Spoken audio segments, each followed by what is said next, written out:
رمضان المبارک کا یہ بہت ہی قیمتی مہینہ، جس کو حضور اکرم صلی اللہ علیہ وسلم نے شہر الصبر بھی فرمایا ہے۔ شہر الصبر، شہر الصبر کا مطلب صبر کا مہینہ ہے۔ عام طور پر لفظ صبر جب ہمارے سامنے بولا جاتا ہے تو ہمارا ذہن فوراً اس طرف جاتا ہے کہ صبر کا معنی ہوتا ہے کسی بھی تکلیف پر صبر کر لینا، شکوہ شکایات نہ کرنا، برداشت کر لینا۔ کوئی پریشانی آ جائے، کوئی تکلیف آ جائے، کوئی مصیبت آ جائے تو برداشت کرنے کا نام صبر ہے۔ یہ بھی صبر ہے، لیکن صبر اور بھی دو چیزوں کو کہتے ہیں، تو ہمیں تینوں طرح کا صبر کرنا ہے۔ پہلا صبر ہوتا ہے نیک کام پر جمنا، اس کو عربی میں کہتے ہیں صبر علی الطاعہ۔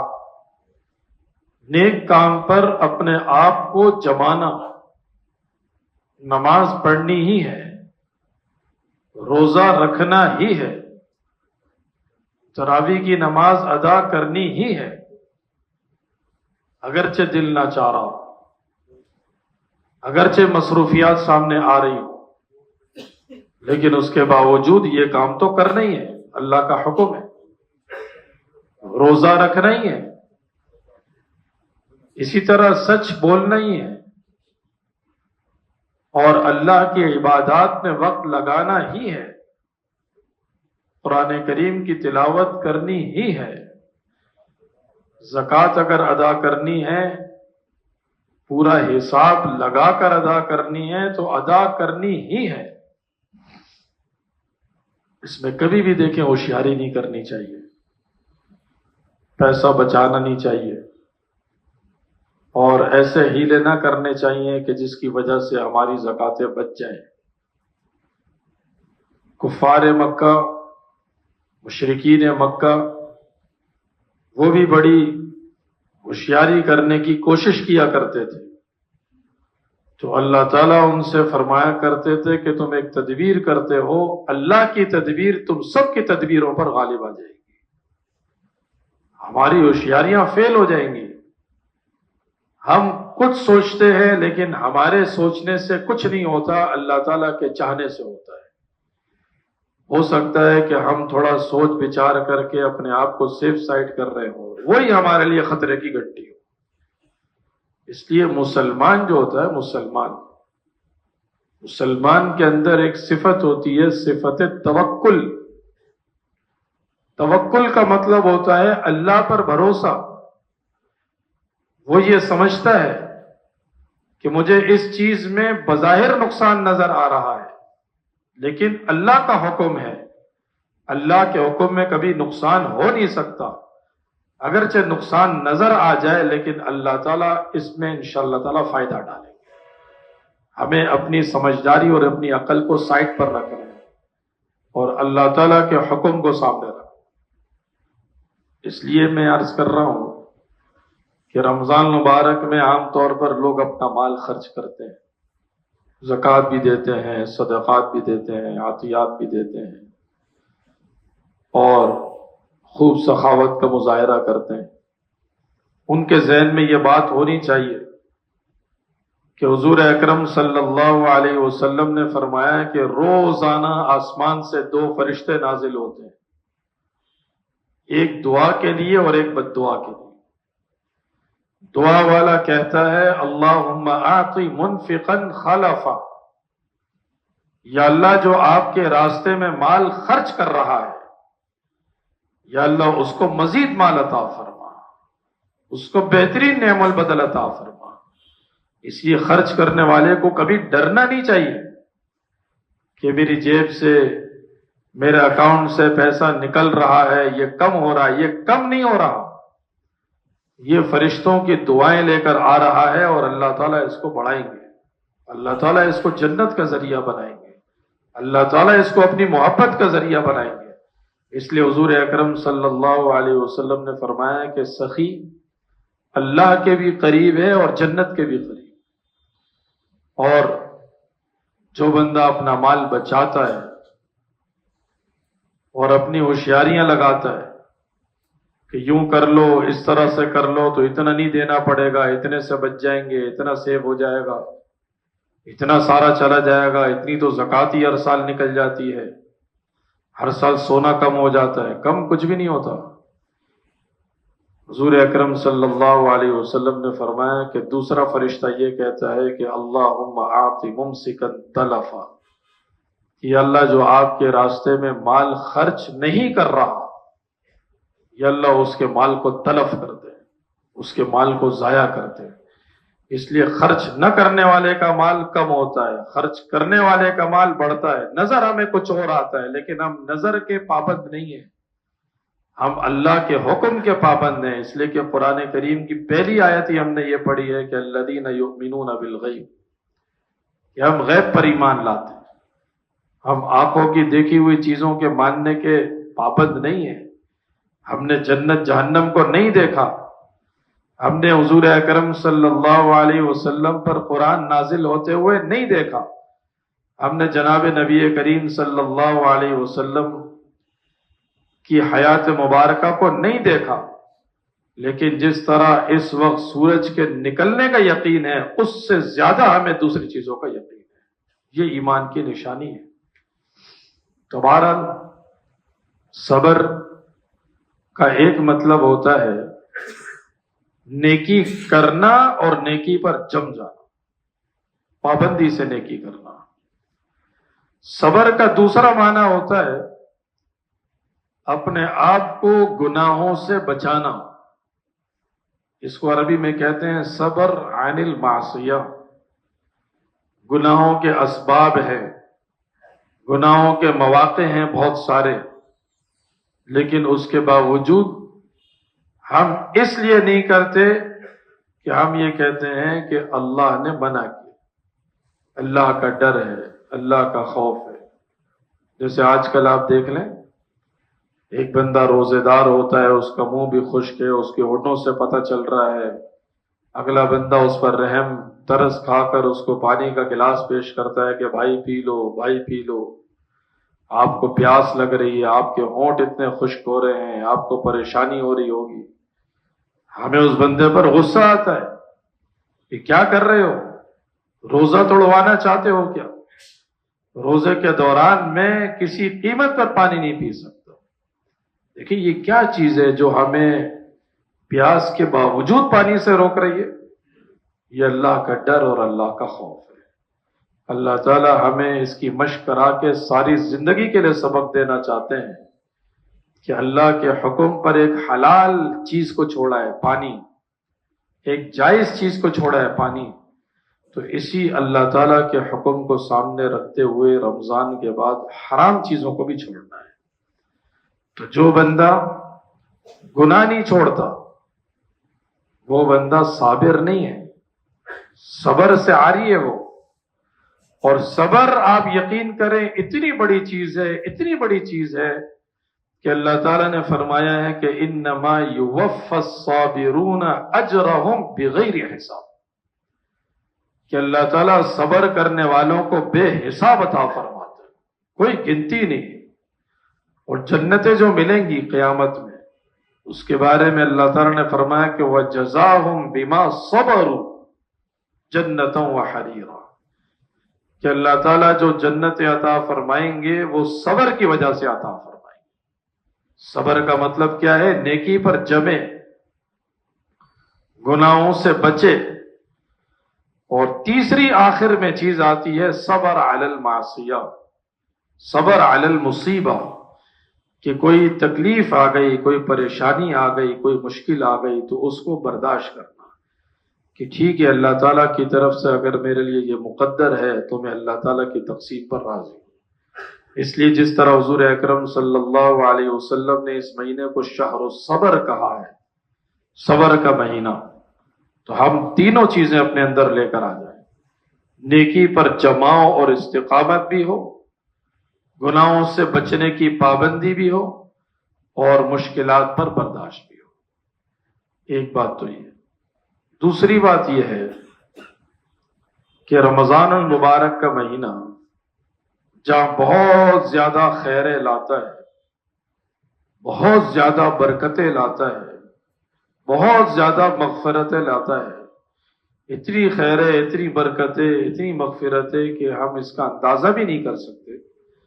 حضور اکرم صلی اللہ علیہ وسلم نے فرمایا کہ اگر لوگوں کو صحیح معنوں میں پتہ چل جائے تو لوگ یہ تمنا کریں گے کہ سارا سال رمضان ہونا چاہیے۔ تو جس چیز کے فوائد زیادہ ہوتے ہیں وہاں پر رسک بھی زیادہ ہوتا ہے، وہاں پر خطرات بھی ہوتے ہیں، اور وہاں پر بہت زیادہ مشکلات بھی آ سکتی ہیں۔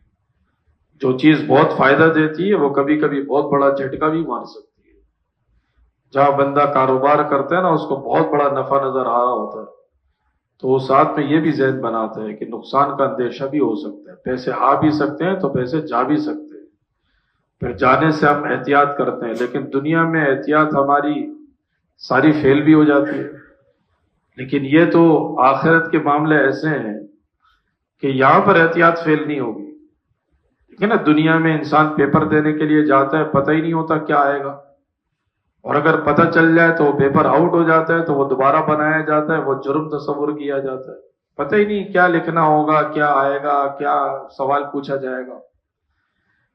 لیکن اللہ تعالیٰ نے جو امتحان لینا ہے اللہ نے سب پہلے سے ہی بتا دیا، تاکہ تیاری اور اچھی ہو جائے، تیاری اور اچھی ہو جائے۔ قبر کے سوالات بتا دیے، حشر کے سوالات بتا دیے، کون سی 5 چیزوں کا سوال دینا ہوگا تو قدم نہیں اٹھیں گے، قبر میں کون سی 3 چیزوں کا سوال ہوگا تو اس کا جواب دینا پڑے گا، تاکہ تیاری بھرپور ہو جائے۔ جس کو پیپر کا پتہ ہو نا وہ بھرپور تیاری کرتا ہے، پھر بھی اگر وہ فیل ہو جائے تو لوگ کہتے ہیں بھائی پھر تو آپ کا کوئی حل ہی نہیں ہے، کوئی علاج ہی نہیں ہے۔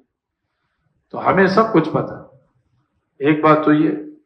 دوسری بات یہ ہے کہ جس طرح کاروبار میں بہت فائدہ ہوتا ہے تو نقصان بھی ہو سکتا ہے، ہم بہت پلاننگ کرنے کے باوجود بھی نقصان سے نہیں بچ سکتے، لیکن رمضان مبارک میں ایک نقصان ہو سکتا ہے، لیکن ہم پلاننگ کر کے اس نقصان سے 100% بچ سکتے ہیں، اور ہم اپنے آپ کو اس خطرے سے بچا سکتے ہیں، اور رمضان مبارک کے سارے فوائد حاصل کر سکتے ہیں۔ وہ خطرہ کیا ہے؟ وہ خطرہ یہ ہے کہ جب جناب نبی کریم صلی اللہ علیہ وسلم نے ایک مرتبہ مسجد نبوی میں ممبر پر قدم رکھتے ہوئے آمین کہا تھا، پھر دوسری سیڑھی پر قدم رکھتے ہوئے آمین کہا تھا، پھر تیسری سیڑھی پر قدم رکھتے ہوئے آمین کہا تھا، صحابہ اکرام نے سن لیا تھا کہ حضور اکرم صلی اللہ علیہ وسلم فرما رہے ہیں آمین، پھر فرما رہے ہیں آمین، پھر فرما رہے ہیں آمین۔ اس کے آگے کوئی دعا تو نظر آ نہیں رہی، تو آمین کس چیز پر کہا؟ آمین کا ترجمہ ہوتا ہے استجب، کہ یا اللہ اس درخواست کو قبول فرما۔ جس طرح ہم سورہ فاتحہ میں کہتے ہیں اہدنا الصراط المستقیم صراط الذین انعمت علیہم غیر المغضوب علیہم ولا الضالین، کہ اللہ سیدھے راستوں پر چلا، ان لوگوں کے راستوں پر چلا جن پر آپ کا انعام ہوا ہے، ان لوگوں کے راستے سے بچا جن پر آپ کا غضب نازل ہوا، ان لوگوں کے راستے سے بچا جو گمراہ ہو گئے۔ تو ہم آخر میں کیا کہتے ہیں؟ آمین، یا اللہ ہماری اس دعا کو قبول فرما۔ اب حضور اکرم صلی اللہ علیہ وسلم 3 مرتبہ آمین کہہ رہے ہیں، صحابہ کرام پوچھ رہے ہیں کہ اللہ کے رسول کیوں آمین کہا، کیوں آمین کہا، کیوں آمین کہا؟ ایسی کون سی 3 باتیں ہو گئی؟ حضور اکرم صلی اللہ علیہ وسلم فرماتے ہیں کہ میرے پاس جبرائیل امین آئے اور انہوں نے 3 دعائیں نہیں 3 بددعائیں کی، اور میں نے ان بددعاؤں پر آمین کہا۔ کتنی سخت بات ہے، جبرائیل امین کی بددعا اور جناب نبی کریم صلی اللہ علیہ وسلم کی آمین، اس نے تو ایسا پکا کر دیا کہ اس تینوں بندوں کی ہلاکت میں کوئی شک و شبہ ہے ہی نہیں۔ پہلا وہ شخص جس کے والدین یا دونوں میں سے کوئی ایک بڑھاپے کی حالت میں ہو اور وہ ان کی اولاد اپنے والدین کی خدمت کر کے، ان کا خیال رکھ کر، ان کی نگہبانی کر کے جنت حاصل نہ کر لے، وہ چھوڑ دے اور بڑھاپے کی حالت میں تنہا کر دے، والدین پریشان ہیں کہ ہمیں سہارے کی ضرورت ہے، اور اولاد کہے کہ میں سہارا بننے کے لیے تیار ہی نہیں ہوں، حضور اکرم صلی اللہ علیہ وسلم نے فرمایا کہ ایسا شخص بربادی کا مستحق ہے۔ حضرت جبرائیل فرماتے ہیں کہ ایسا شخص اللہ کے یہاں برباد ہے، برباد ہو جائے۔ حضور اکرم صلی اللہ علیہ وسلم فرماتے ہیں آمین، اس لیے اس سے اپنے آپ کو بچانا ہے۔ نمبر 2، وہ شخص جس کے سامنے جناب نبی کریم صلی اللہ علیہ وآلہ وسلم کا نام گرامی اس میں مبارک آئے اور وہ حضور اکرم صلی اللہ علیہ وسلم پر درود نہ پڑھے صلی اللہ علیہ وسلم، تو حضرت جبرائیل فرماتے ہیں کہ یہ شخص برباد ہے۔ حضور اکرم صلی اللہ علیہ وسلم فرماتے ہیں آمین، واقعی برباد ہے۔ اس لیے کہ ہم آج اللہ تعالیٰ کی جتنی نعمتوں میں، جتنے احسانات میں ہیں، اگر آج ہم زندہ بھی ہیں تو وہ جناب نبی کریم صلی اللہ علیہ وسلم کی رحمت اور شفقت کا نتیجہ ہے، ورنہ ہمارے گناہ، ہماری نافرمانیاں کب کی ہم کو صفحہ ہستی سے مٹا دیتی تھی، ہم ختم ہو جاتے ہیں۔ قیامت میں ہم پر اللہ تعالیٰ کی خصوصی مہربانیاں ہوں گی، وہ جناب نبی کریم صلی اللہ علیہ وسلم کی وجہ سے ہوں گی۔ رمضان میں ہمیں جتنی خیریں، جتنی برکتیں، جتنی اللہ کی عطا ملی ہیں، جتنی نعمتیں ملی ہیں، وہ جناب نبی کریم صلی اللہ علیہ وسلم کی برکت سے ملی ہیں۔ ہم سب سے آخر میں آنے والے، ہمارے بعد قیامت ہے، کوئی اور امت نہیں ہے، جنت میں جانے میں ہم سب سے پہلے، یہ جناب نبی کریم صلی اللہ علیہ وسلم کی وجہ سے ہے۔ ہمارا سر فخر سے بلند ہے اگر، تو حضور اکرم صلی اللہ علیہ وسلم کی وجہ سے، اور آپ صلی اللہ علیہ وسلم پر ہی درود نہ پڑے تو ہم سے بڑا بے وفا پھر کوئی بھی نہیں ہوگا۔ ایک ہوتا ہے مال کا بخیل اور ایک ہوتا ہے درود کا بخیل۔ حضور اکرم صلی اللہ علیہ وسلم نے فرمایا کہ جس کے سامنے میرا نام آئے اور وہ صلی اللہ علیہ وسلم نہ پڑھے، وہ سب سے بڑا کنجوس انسان ہے۔ اس لیے مجلس میں جب بھی جناب نبی کریم صلی اللہ علیہ وسلم کا اسم مبارک آئے تو ایک مرتبہ تو پڑھنا ضروری ہے، لیکن ہم ایک مرتبہ کیوں پڑھیں؟ جب بھی حضور اکرم صلی اللہ علیہ وسلم کا نام مبارک ہمارے سامنے آئے تو ہماری زبان فوراً ہلنی چاہیے صلی اللہ علیہ وسلم۔ زندگی میں کبھی ایسا نہ ہو کہ حضور اکرم صلی اللہ علیہ وسلم کا نام کوئی لے اور ہماری زبان صلی اللہ علیہ وسلم سے نہ ہلے، یہ ہمارے لیے بدنصیبی ہوگی۔ ہماری خوش قسمتی ہے اگر اللہ تعالی ہماری زبان سے حضور اکرم صلی اللہ علیہ وسلم پر درود نکلوائے۔ تیسرا وہ بندہ جس پر رمضان کا مہینہ آیا، گزر گیا، اور اس نے اللہ سے اپنی مغفرت نہ کرا لی، حضور اکرم صلی اللہ علیہ وسلم فرماتے ہیں جبرائیل امین نے کہا کہ یہ بھی برباد ہے۔ حضرت جبرائیل کی بددعا پر حضور اکرم صلی اللہ علیہ وسلم فرماتے ہیں آمین، واقعی بربادی کا مستحق۔ دیکھیں نا، ایک تیز بارش ہو رہی ہے اور ایک بندہ بولتا ہے کہ میں بھیگا ہی نہیں۔ کیسے نہیں بھیگا؟ بارش کا پانی ہر جگہ چلا جاتا ہے، ہر جگہ پر نظر آتا ہے، روڈ گیلے ہو جاتے ہیں۔ ایک بندہ کہتا ہے یہاں بارش ہوئی، ہمارا روڈ ہی گیلا نہیں ہوا۔ کیسے گیلا نہیں ہوا؟ ہمارے پر نالے سے پانی نہیں اترا۔ کیسے نہیں اترا؟ اس کا مطلب کوئی مسئلہ ہے، یا تو ہو ہی نہیں بارش، یا پھر آپ کا پرنالہ بند تھا کہ وہاں سے پانی نہیں گر رہا تھا۔ رمضان اپنی رحمتوں کے ساتھ، برکتوں کے ساتھ، مغفرتوں کے ساتھ، اللہ کے انعامات کے ساتھ، اللہ کے انعامات کی بارش کے ساتھ گزر رہا ہے۔ قدم قدم پر مغفرت ہو رہی ہے، اور کوئی بندہ ایسے مقامات میں اور ایسے اوقات میں بھی محروم ہو رہا ہے، تو اس سے بڑا محروم انسان پھر کوئی بھی نہیں ہے۔ محروم کون ہوتا ہے؟ رمضان کا مہینہ آیا روزہ ہی نہیں رکھ رہے، یہ بربادی ہے۔ رمضان کا مہینہ جا رہا ہے نمازیں ہی نہیں پڑھ رہے، یہ بربادی ہے۔ رمضان کا مہینہ جا رہا ہے گناہ پہ گناہ کر رہے ہیں، گانے چل رہے ہیں، نگاہیں آوارہ ہیں، جھوٹ چل رہا ہے، چوریاں چل رہی ہیں، غلط کاروبار چل رہا ہے، یہ بربادی ہے۔ پھر ہم رمضان جانے کے بعد شکوہ کریں گے میرے اوپر پریشانیاں آ رہی ہیں۔ کیوں آ رہی ہیں پریشانیاں؟ اس لیے آ رہی ہیں کہ ہم نے جب بددعا لے لی ہے، ہم نے جبرائیل امین کی بددعا لے لی، حضور اکرم صلی اللہ علیہ وسلم کے آمین کی مہر لگا دی، دنیا میں کبھی خوشحالی آ ہی نہیں سکتی۔ جو بندہ رمضان اچھا نہیں گزارتا وہ دنیا میں کبھی خوشحال نہیں ہو سکتا، اور جو بندہ رمضان اچھا گزارتا ہے اللہ تعالیٰ اس کو خوشحال کرتے ہیں۔ اللہ تعالیٰ ہم سب کو عمل کرنے کی توفیق عطا فرمائے۔